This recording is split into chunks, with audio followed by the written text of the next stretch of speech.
দেখুন, এটা হচ্ছে অটল কবিতা ও সাহিত্য উৎসবের দ্বিতীয় বর্ষ। গত বছর থেকে আমাদের রাজ্য সরকারের সিদ্ধান্ত অনুযায়ী তথ্য সংস্কৃতি দপ্তর এই অনুষ্ঠানের আয়োজন করছে। গত বছর সেটা গোমতী জেলার উদয়পুর মহকুমাতে হয়েছিল। এবার দ্বিতীয় বর্ষে কৈলাসহর, ঊনকোটি জেলার কৈলাসহরে অনুষ্ঠিত হচ্ছে, ঊনকোটি কলাক্ষেত্রে। তো প্রত্যাশিতভাবেই এইটাকে নিয়ে আমরা গতবার যেমন আমাদের একটা অদ্ভুত একটা উপলব্ধি হয়েছিল, ব্যাপক অংশের মানুষ, সমাজের সব স্তরের মানুষ, শিক্ষিত মানুষ, শুভবুদ্ধি সম্পন্ন সংস্কৃতিবান মানুষ যারা প্রত্যেকে স্বতঃস্ফূর্তভাবে অংশগ্রহণ করেছিল গতবার, এবং এবারও ঠিক গতবারের মতনই ব্যাপক উৎসাহ উদ্দীপনার সঙ্গে কৈলাসহরের বিভিন্ন স্কুল থেকে শুরু করে সাংস্কৃতিক প্রতিষ্ঠান থেকে শুরু করে শুভবুদ্ধি সম্পন্ন মানুষ সবাই অংশগ্রহণ করছেন।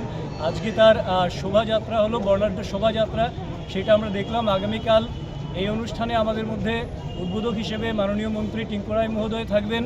বাকি আমাদের বিশেষ অতিথি হিসেবে আমাদের আসাম থেকে আসছেন দিগন্ত বিশ্ব শর্মা মহোদয়, যিনি সাহিত্য একাডেমি পুরস্কারপ্রাপ্ত এবং বেশ কয়েকটা ইউনিভার্সিটিরও তিনি প্রধান উপদেষ্টা। সঙ্গে আমাদের ত্রিপুরা রাজ্যের গর্ব এস গম্বিনী, তিনিও সাহিত্য একাডেমি পুরস্কারপ্রাপ্ত, তিনিও থাকবেন।